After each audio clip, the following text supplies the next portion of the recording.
Good morning. Welcome to the morning show. Yeah. The Big Show with Glenn and Angel on Kiss 92. Good morning.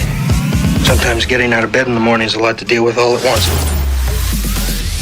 Welcome to Good Morning Doctor on The Big Show. Today we welcome Dr. Sharon Ngoh, family physician from Parkway Shenton. Good morning, Sharon. Good morning, everybody. Good morning to my listeners. And your patients Yeah, my who might be patients. watching right now.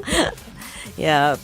Good morning, Doctor. And today we are talking about something that it's very close to Glenn's heart. Vaccinations. It's true though, and you've made it very, very well known that anytime there's a new vaccination or I like injections. he loves injections. Yeah, he loves the needle. So any reason to go, Give me he'll 3 go. injections at the same time. you'll That's be my happy. dream. Yeah. So if you can just tell us, what is the role of a vaccination and why is it so important for people to get vaccinated? Now, vaccines actually play a very important role of helping to boost your body's immune system. Right? It's actually a simple, effective way of protecting yourself from harmful diseases even before you are exposed to them. Now, I actually like to think about my body immune system like the country's military. Right? How do we strengthen the country's military? We actually send our soldiers to training. We send them outfield training. We expose them to simulated threats, right? So that they are ready and build capability so that when the real threat comes, they are ready to defend the country and fight off the enemy. But just like vaccines, in the same way, vaccines actually help to train our body immune system to recognize that specific disease-causing pathogen and fight it, even without causing the disease itself. Yeah, so what happened is we actually introduced a small amount of inactivated pathogen into the body or a weakened amount of pathogen in the body to let our body see this pathogen, mount an immune response, right? Develop antibodies good enough to a level that is protective. Yeah, so in the near future, if the person gets in contact with the pathogen again, the body system is prepared and ready to defend and fight the virus itself or the bacteria itself. And it recognizes it. Exactly. But why is it so important? Why are we harping on the fact that we need that vaccination, right? Now, because vaccination actually slows down the spread of infectious disease in the community. Bring ourselves back to COVID. We just came out of COVID, a pandemic, right? About 5-6 years ago. Remember when it first came to our shores? It's trickling down in, and then the number of patients having COVID was doubling, tripling, and at the horizon we are seeing that the tsunami is coming.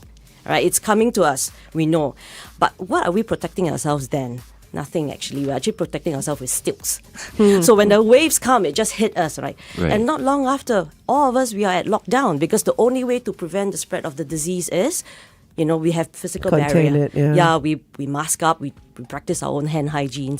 That's the only other way to prevent the spread of the disease. The scary thing was we didn't know what it was. Yeah, that's right. Yeah, so because of that, when vaccinations have been approved into the community for use, we can see that the measures will be lifted up, right? Yeah, so people get their vaccinations. We are actually at that point of time building fortresses already. We are not protecting ourselves on sticks anymore. Fortresses, breaks. We have strong fortress to actually prevent the virus from coming in. Let's say we have a second wave or the third wave of COVID, right? That's what happened. Now, vaccines are also very important for certain groups of vulnerables in the community.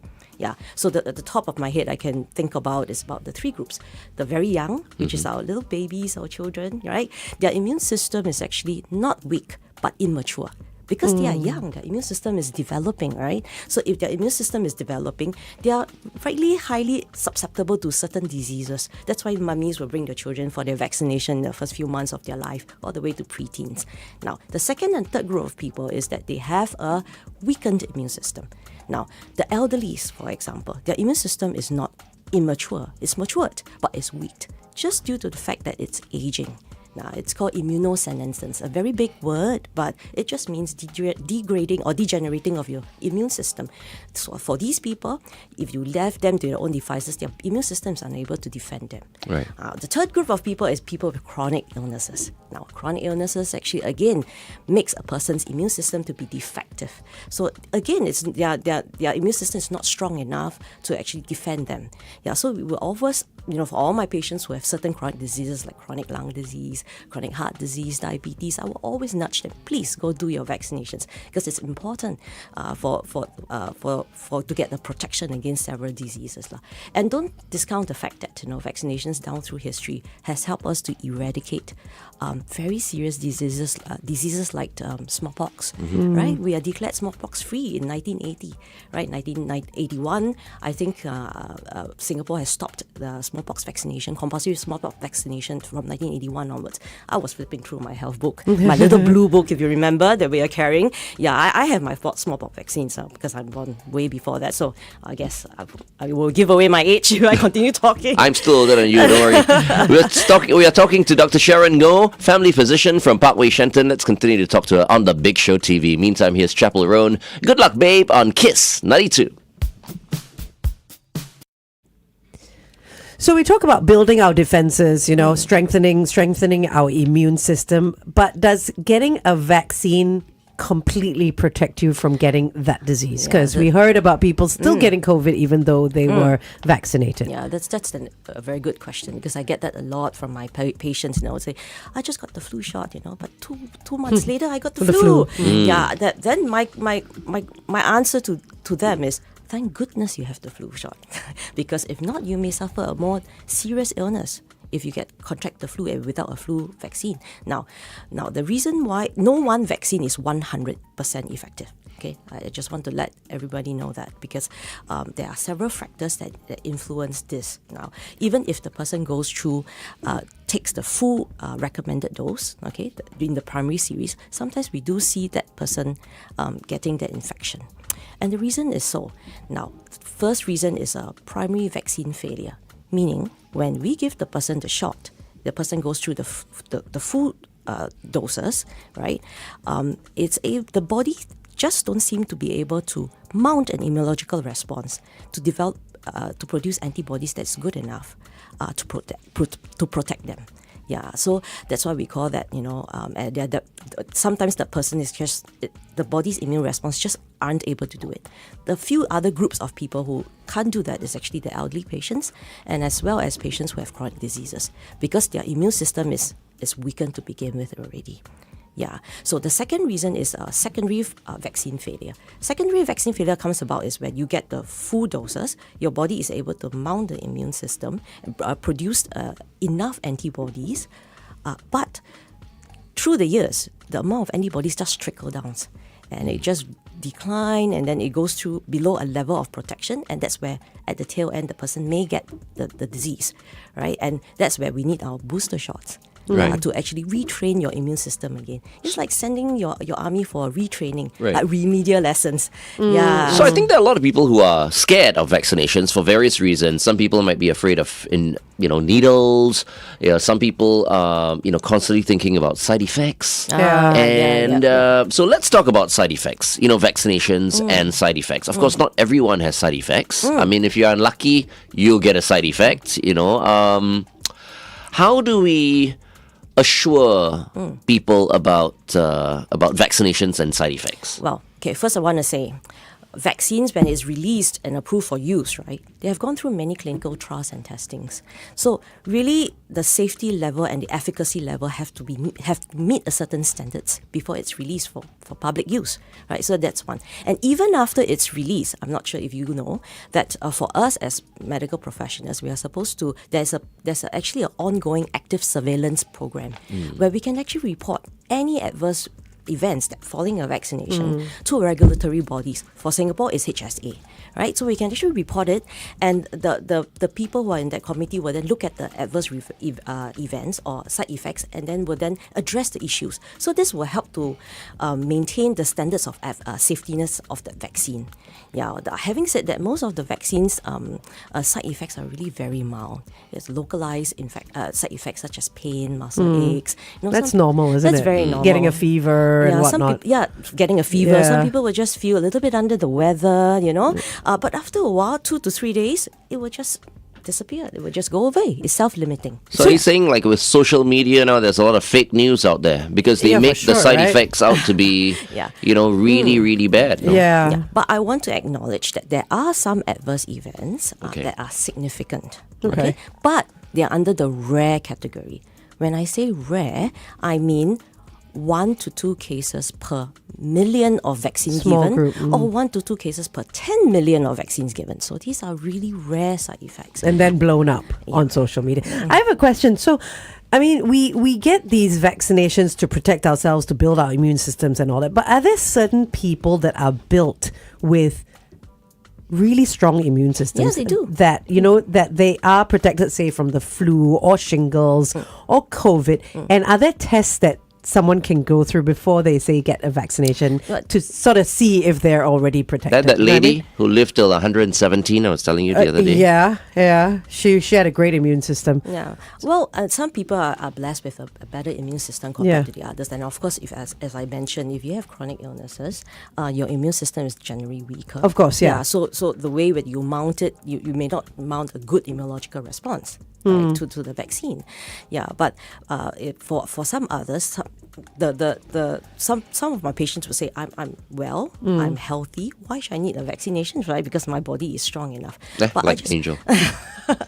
But I just want to say, a strong and healthy person does not guarantee you to. It's not a full ironclad guarantee of course, that you won't get the disease itself, right? You may get the disease, but probably you will get a very mild form of the disease. Are there tests, though, that can test whether you have that pathogen that will protect you from disease? Not that I'm aware of, but if you have the immunity, we have certain tests for certain conditions that will tell you whether there's an immune, you have the immune system immunity to it. For example, for example, hepatitis B. So sometimes we can check, the amount of antibodies titer you have in your body. Is it protective or not? Okay. So there are certain tests. Okay. So what do you have to say to people who do not want to go for vaccinations because, I mean, they just feel like they want to keep their systems pure. They don't want vaccinations. They feel like, look, if I come down with the flu or anything like that, my immune system will strengthen anyway. Is that true? That, once you get the flu, your immune system kind of like resets? Yeah, I mean, the immune, not resets, but you train the pathogen, actually train your immune system to react and then produce antibodies. But if you're not prepared, that means your immune system is not prepared for it. Right. You take some time to develop, right? The antibodies, right? So it's during that time you fall really sick. It will take longer for you to fight it, basically. Correct. Okay. Yeah. So that's why I say it's still better. And bear in mind, not just protecting yourself when you do the vaccinations, you're actually protecting your loved ones. Yeah. So imagine you have a very young child at home whose immune system is immature, right? And imagine you have a very elderly parent at home whose immune system is weakened. Now, you protect yourself, or if you may get the virus, you may come out of the virus unscathed. But they may not. Yeah, they may suffer the consequences of it. Right. Let's talk about vaccinations that we should be taking. Back on air. Back on air, yeah.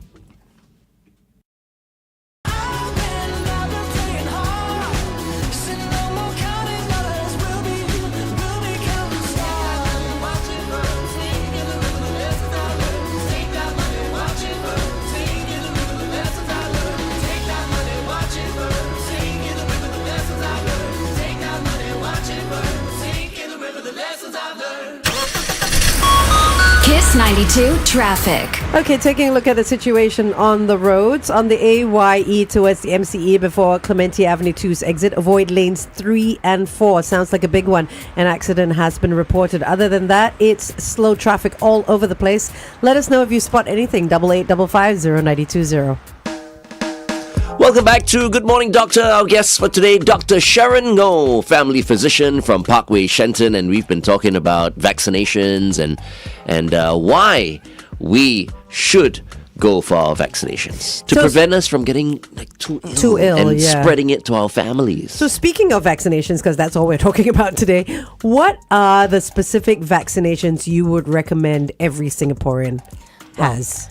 The type of vaccinations that I recommend to Singaporeans will really depend on the profile, their age, and their chronic medical illness, right? So if they have certain chronic medical illness, I would nudge them to take certain vaccinations. But in general, the routine vaccinations that I will usually advise my patients to get will really mirror those that is in the list of the National Adult Immunization Schedule, right? So within that list, there is about 8 vaccines that covers about 11 diseases, okay, namely our flu vaccination, our pneumonia vaccination, pneumococcal vaccination, our hepatitis B vaccination, our HPV, so human papillomavirus vaccination, our chickenpox vaccination, and then our measles, mumps, and rubella, and our tetanus, diphtheria, and pertussis vaccination. Yeah, and come September, the 2 new vaccinations will be added to the list, which is the shingles vaccinations as well as the new pneumococcal vaccinations. So 10 vaccinations. About there. Okay, so people have already gone for the pneumococcal shots, okay, like myself, and I've also gone for the shingles.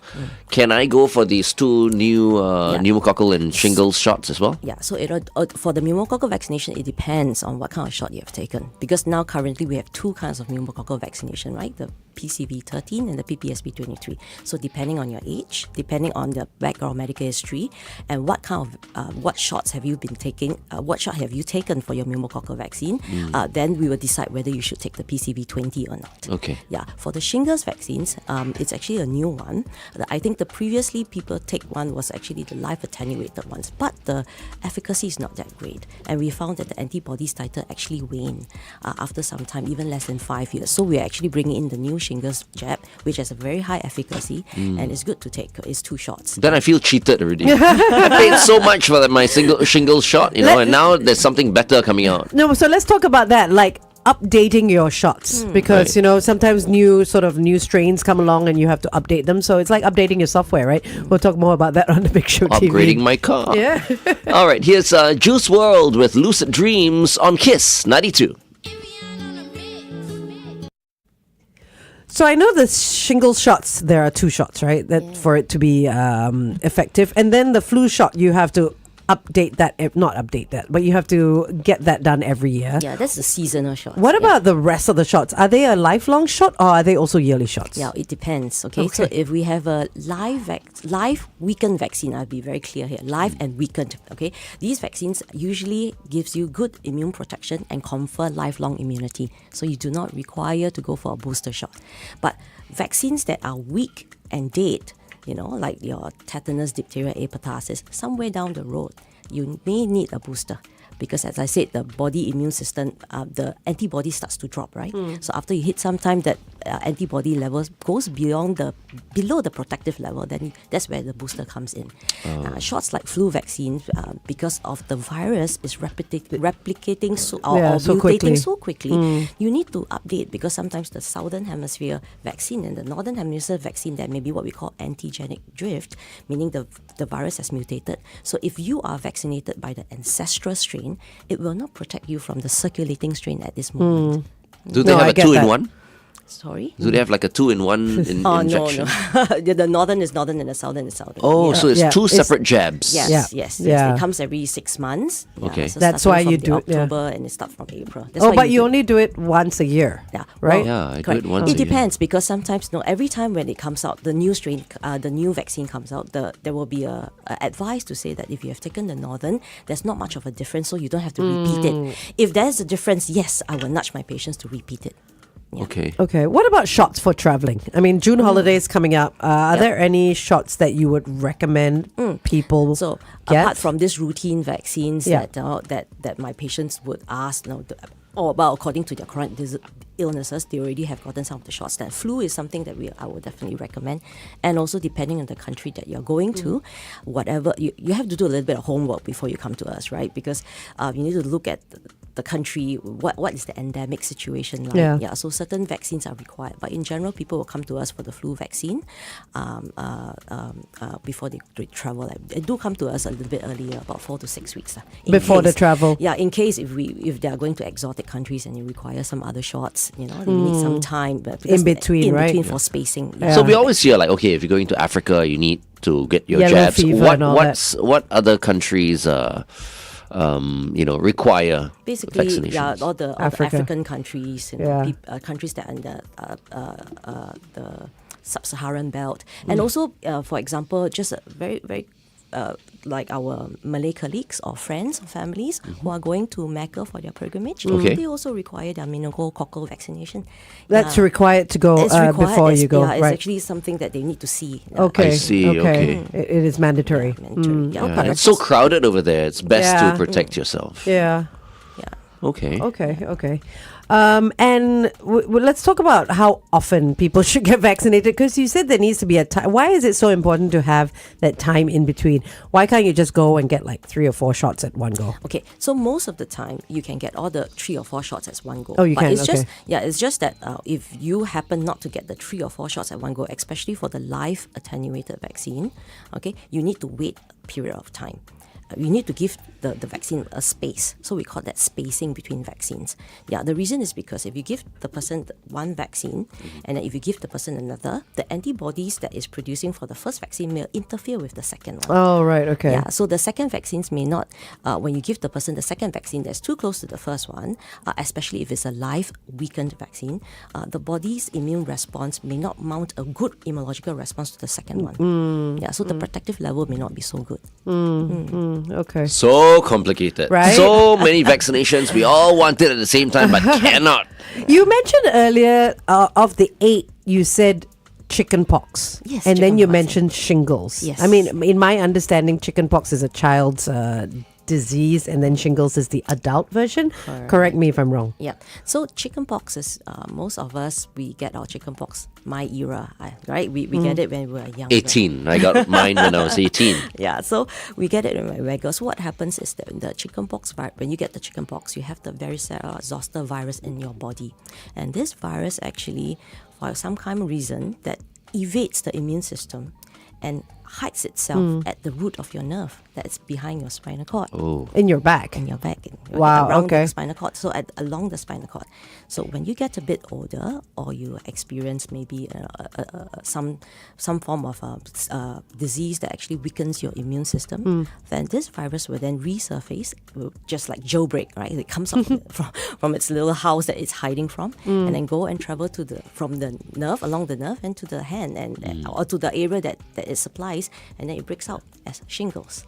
Oh, right. So for someone like me, I've never had any child's disease. I've not had mumps, measles, and chicken pox. Am I protected, or should I be getting a vaccination? Well, for chickenpox, if I were you, I would take the vaccine because adults getting chickenpox, the disease is really quite serious. Chickenpox or shingles? Chickenpox. Chickenpox, because you okay. haven't had chickenpox before. Right, so the first go is always chickenpox. Because shingles will protect you against shingles, but not chickenpox. So okay. if you have the chickenpox, then we talk about the shingles jab. So the jab I would be getting is for chickenpox, not shingles. If you do not have chickenpox, I've never In had case you're chickenpox. exposed to someone who has- has chickenpox and then you get chickenpox, you look like a hyena. I know, I've seen It's like, oh my and the goodness. scars last forever. if you- the scarring yeah. is worse for adults than children. Right. Yeah, and also you get other complications for adults like pneumonia and brain infection. So you don't want to have that. Okay, so the first time for anyone would be chickenpox, no If matter you the age. Yeah, right. if you do okay. not have a chickenpox right. before. Okay. Yeah. So that means I'm at no risk at getting shingles then. Yeah, because you don't have Chickenpox. chickenpox. Okay. Okay. That's a good understanding. Okay. So, you were mentioning just now, we're talking about the flu vaccine. So that prevents us from influenza, is it? Yes, influenza virus. Influenza. So, can you tell us the difference between just regular influenza and like influenza A, for example? No, I mean in our influenza, there's just 3 strains, A, B, C. Okay. Right? So in your influenza vaccine that you're taking, we have A and B in there. Yeah, C is just causing a very common illness. So usually we don't vaccinate people with C. So it's A and B. Right. What do you mean by A very is- common? A is Bad? pretty serious, Yeah, right? A and B. Yeah, so A and B. the type C, usually it causes a very mild disease. Okay. So we don't put that in the vaccine. So in our vaccine, we said quadrivalent, that means there are 4 types. So 2 of A and 2 of B. Okay. Okay. Okay, and for the travel, just now you were asking, the doctor if there's a flu vaccine for travel. Is it the same thing? It's the same thing. It's the same thing, It's the right? same thing, yeah. But I just also want to say, flu vaccine is not just for travelers. Yeah. It's also for non-travelers, like because post-pandemic we come out of the situation of lockdown and everybody's border is open, everybody is traveling, right? So you may not be traveling, Go anywhere, but people are coming. Exactly, your neighbors may be Yeah. traveling, your family members may be traveling, and they may bring the bug back. Right. That's what you don't want. Okay, coming up one last time.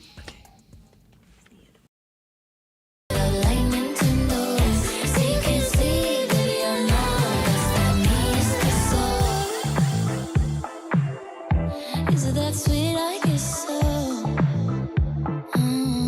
That's that me espresso. Kiss 92 traffic. On the AYE towards the MCE after Clemente Avenue 2's exit, look out because lanes 3 and lanes 4 have been affected by an accident, and this is causing a backup all the way to Jurong Town Hall's entrance. Also on the PIE towards the airport at the ECP airport exit, another accident. If you know of any updates of those situations, you can WhatsApp us 8855 Welcome back to The Big Show and The Big Show TV. It is Good Morning Dr. Day, and we have been speaking to Dr. Sharon Ngoh, family physician from Parkway Shenton. We've been talking about preventive healthcare and vaccinations, and all this because, we want to help build the immunity of each and every one of us, so we don't spread the disease as well. So we are encouraging people to get their vaccinations for people who are perhaps maybe considering their very first vaccination. Yeah. Would that be the flu vaccine, doctor? Yep, that would be the first one that I would say you can go for. Okay. Okay. It's a simple, it's really not that painful. Yeah, and the side effects that you get from it is really very mild. Yeah. Okay, let's And put then you can slowly build it up and get the other vaccinations. But let's put a little storyboard together. So I have a family, and I have my parents who are in their 70s, and I have a couple of teenage kids, and some cousins that are coming along that are quite young, maybe 5 or 6. We're going for holidays away in the June holidays. All right, so that's 2 months from now. What would you recommend for the entire family, from those age groups? Like what kind of vaccinations? Because you can build it up. It's 2 months away. You still have time for that spacing that you spoke about. Again, it depends on which country you're going, but generally people come to us for the flu shot. Okay. Yeah? So flu shot is something that we give very regularly to people who are traveling. And if the elderly patients or elderly parent have any chronic medical illness, then I would say, please, if you haven't get your pneumococcal vaccination, go for it too. Yeah. So that's some of the most common vaccines that we talk about, and also depending on which country you go to, you may need the other more exotic Like your yellow countries. fever or whatever. Exactly. Yeah. Yeah. But pneumonia is dangerous. Many people die from pneumonia. Yeah, it is. It's one of the disease that causes a lot of death in the hospital because of it. And if you have a chronic illness, the chances of you getting what we call an invasive pneumococcal disease, meaning a very dangerous disease, and die from it is really high. The risk is high. And what is the age range for the flu jab? Like as young as 6 and above, 6 months and above, and 6 then, months and yeah. above. Okay, all right, okay. That's So you can go for it. for me. Thanks, I'm above 6 months.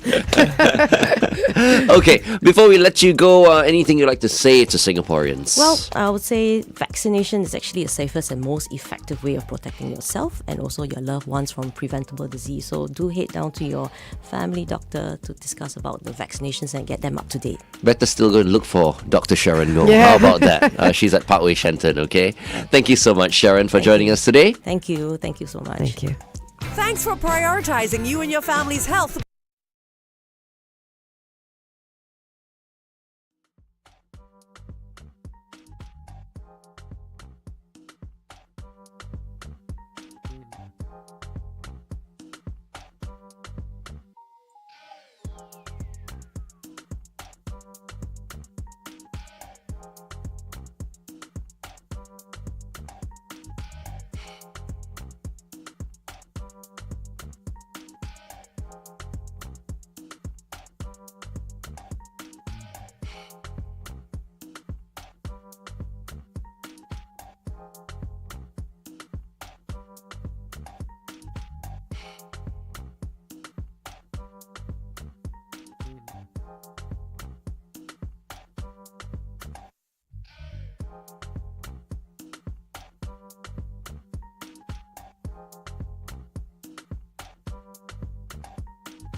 I just haven't met you yet.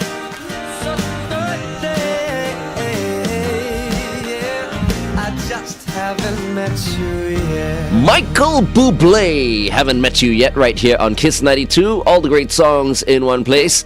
Yes, you have met him. It's just that you might have forgotten who he is because he hasn't been around for a few weeks now. Our Straits Times senior transport correspondent, Lydia Joe, is back with us. Hello, good morning. Finally, he's come back. I feel Good like he morning, has brother. no more love for us. So you must tell everyone first and foremost, what have you been up to? Because they have missed you. I've been guilt-tripped so You've- far. on the show in the past 1 minute. Okay, no, but let's talk about this because we shared it on our stories earlier today about the big story written by you in the Straits Times. Here's the headline: SIA, SBS Transit, PSA among 19 key transport entities to face greater controls under new law. a mouthful. Something must have happened. Explain that to us in English, in layman's terms. Actually, nothing has happened. Oh, And this is something's about to happen. no, this is in case something happens. Okay. So this is one of those things where I guess the people in charge, right, are tightening controls in anticipation or just in case something happens. So to put simply, Like is a that coup. I don't think there'll be possibly. Wow, really? So what it is these various critical transport firms, these companies that, and we have as we listed, you have the operators that does our train service, our rails, the public buses, The as well as planes. aviation, and including maritime. So these operators have, you have shareholders behind it, you have management behind it. Yeah. Right. So the rules now, basically, the law says that these companies, because you have been designated, and then what happens is that the government will now require that these companies gotta notify in certain when they don't do any big decisions, and also in certain cases you need to ask for permission, get approvals, and the reason is really so that to prevent in the most extreme case, if say because companies have, look, you're in the transport business or whatever it is, you have certain objectives, right? Maybe it's profit motives. That's a big one. Yeah. And then sometimes doing things that are purely for profit, it might come a point where there will be this crossroad where you need to decide, okay, you know what, maybe I don't need to, I can't run this business in Singapore anymore because the cost is too high or whatever it is, and I'm going to just overnight shuttle up and run away. What happens to the rest of us here? Right. Transport service or critical transport services are compromised or even taken away from us. So that's where this law is coming from, in terms of just identifying and making these companies responsible and accountable, right? And having the law to fall back on. But again, nothing has happened. Yep. Hopefully nothing will happen. But a law like this is really about Preventative. just in Yes. case. Yes. They will know. CAA. Yes. It's S. No. CAA. Cannot anyhow. Okay, let's continue to talk to Nyanjo on the Big Show TV. Avicii is next. This is Wake Me Up on Kiss 92. So even things like whether they want to change a CEO or a chairperson, board of directors, Especially all so. that, especially so. so. Okay. Cannot anyhow. Cannot anyhow. Yeah. Okay. Yeah. And also, so just now in the most extreme case is that, say this company needs to be wound, they're winding up, right? Say this operator said this place is so hard and everything, I cannot continue. Well, they cannot even close shop. Oh. Wow. Yeah, they cannot close shop without alerting the government first, And permission, basically. permission, yes, and even on top of that is that the authorities are empowered to step in. Meaning, like, and this is the thing that we actually have on there are provisions like this for our, whether it's like in the realm of our telecommunication, for example, and more recently for electric vehicles. So the charging service operators, they also have there's this clause that says that, if you're really bad at doing this charging business, right, the government can say, I'm going to appoint someone to take over to run this business. Because and so to what end, right, is really about getting the user, that's you and I, we still have access to these services. So These are even critical private services. companies, no matter what, any companies.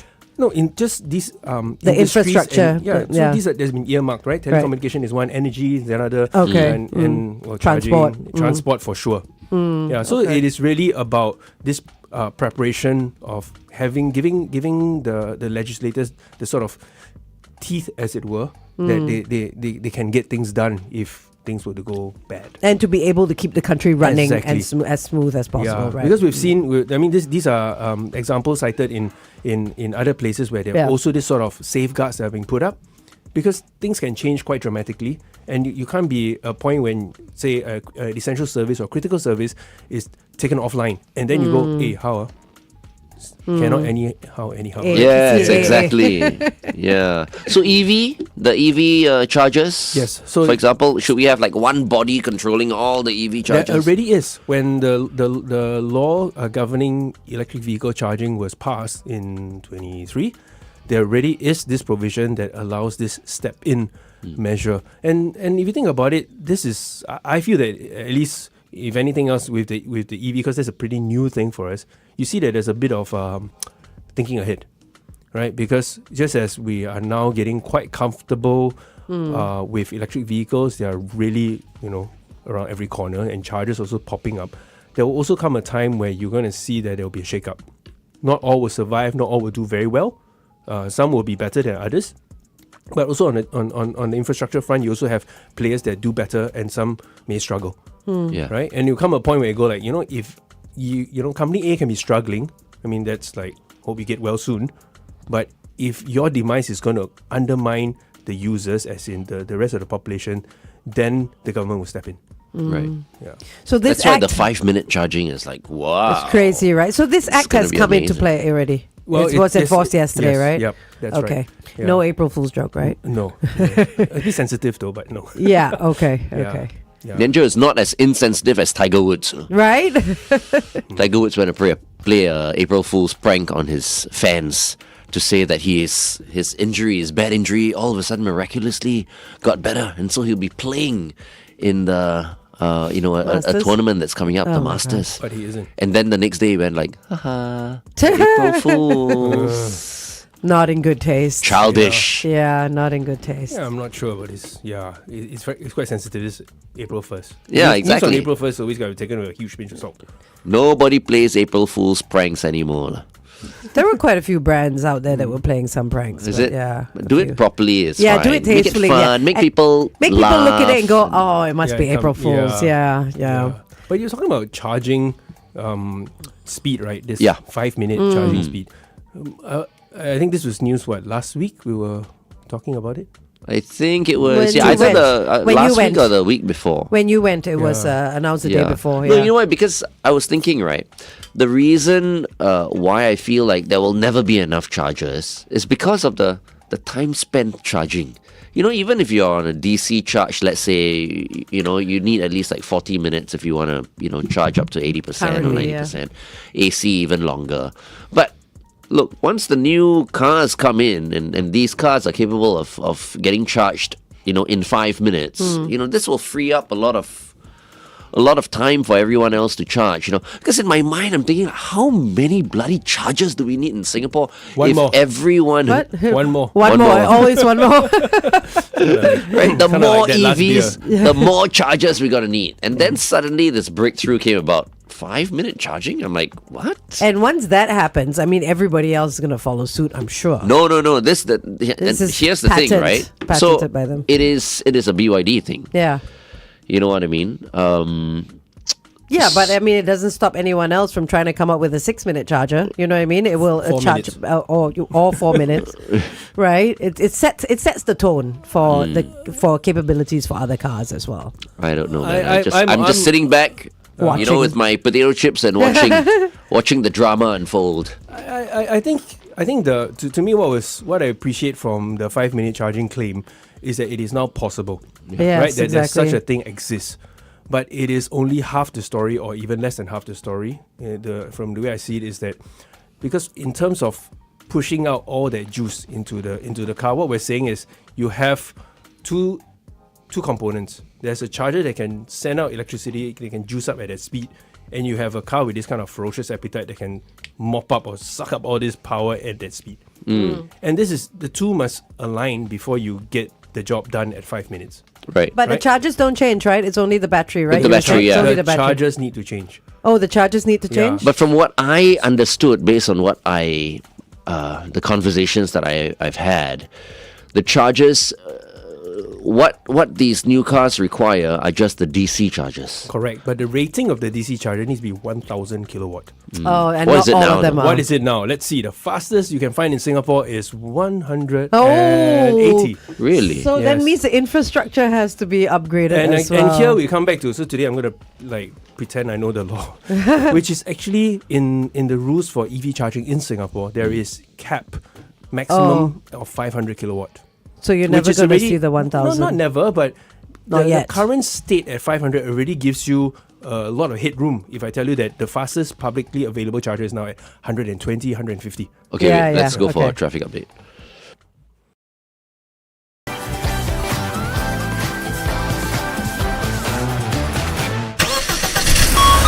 Kiss 92 traffic. If you're on the PIE heading towards Tuas after the Toa Payoh exit, look out for an accident that's taking up lane 2. Also on Bartley Viaduct towards Tampines Avenue 10, right after Kaki Bukit Avenue 4. Avoid the right lane, yet another accident. Slow down as well on the PIE towards the airport after Kim Kiat Link. Avoid the rightmost lane, yet another accident. Wherever you are this morning, roads are slippery. Stay safe. Welcome back to The Big Show and The Big Show TV. Our second guest for today is our senior transport correspondent from the Straits Times, Lee Nian Zhou. And we were just talking about the 5-minute charger actually off air just now. So let's continue to talk about that. Nian Zhou, you were saying that in order for these cars to be charged in 5 minutes, you need a more powerful DC charger. Yes, that's 1,000 right. watts, you say? Yeah, 1,000 kilowatts. 1,000 kilowatts. Yeah, beg your so it's pardon. more than a mini compo I had growing up. So right now, our DC chargers are at a max of 100. So out in the open, in the Singapore charging network, I think you can probably find about 150 kilowatt. It's a really rare one, Okay. right? 150. So there is a fair amount of gap to that 1,000 kilowatt.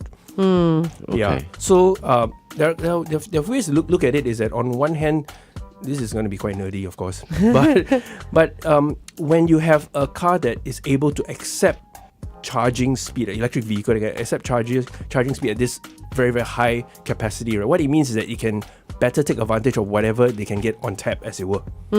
Right? So in other words, to put simply, is that if out there you have an EV that says that I am max out DC speed, I can take 300 kilowatts. Okay, yes, the charger that you plug it into cannot push it at this amount, but it is, say, 100. There's a good chance that this EV can take it at the maximum speed 100. Yeah. Versus if you rock up in an older EV that is less advanced in technology and I'm maxed out at 50, you can't take the 100, You can shove 150. 100 kilowatt and Yeah. it will work. Okay, no worries. But then the system will be designed in such a way that it will only draw at maximum of 50. Right, okay. So this charging speed back to it is down to the two things must sync up. Right? The charger is as fast as the car can take, and the car is as fast as the charger can give. But that's not to say that the 5-minute charger cannot work on our current ones. It'll just charge it a little bit slower, right? It will. As in the 1,000, Yeah. the 5-minute car. Yeah, the 5-minute car. Yes, Yeah. it can, but it'll be slower. You will not hit that It'll be speed. still faster than the regular, but still slower than what it's meant to do. Yeah. So the I think the broader picture is that now if you have one manufacturer that comes and says, "Hey, I have 1,000 kilowatt." Some guy says, "I'm gonna close in on that. I have maybe I can't hit 1,000 yet. I have 600 or 500 or 400, whatever it is." The point is that if average so-called quick charging speed increases, then the infrastructure side of the Because house the will go like, supply, "Hey, we yeah. gotta up our game too. Let's get faster chargers on board." So actually a year ago I was visiting Huawei. So they have a fast charger as well. I mean, in China, everybody has a fast charger and a faster charger, right? So they have chargers that are water cooled and all this kind of cool tech that all to make its ability to dispense electricity fast. So there's an agreement in Singapore to actually look into putting some of these chargers out there. We haven't seen the first of these yet, but in investigating the story, I realized something. So that charger, I think, was a 600 kilowatt or thereabouts. Okay, but to make it happen in Singapore, they can't crank it to full speed. They have to deliver something at below 500 because the rules today says 500 kilowatt is the max that you are allowed to give. For safety. Yeah.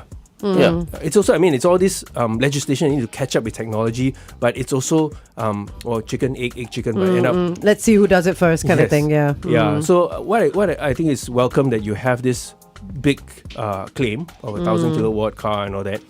But it is everyone else is going to catch up, and both sides will hopefully move the game Meet forward. at the, yeah. Yeah. Okay. Wow. Okay. It'll be a while. Yeah, there are 5 years left.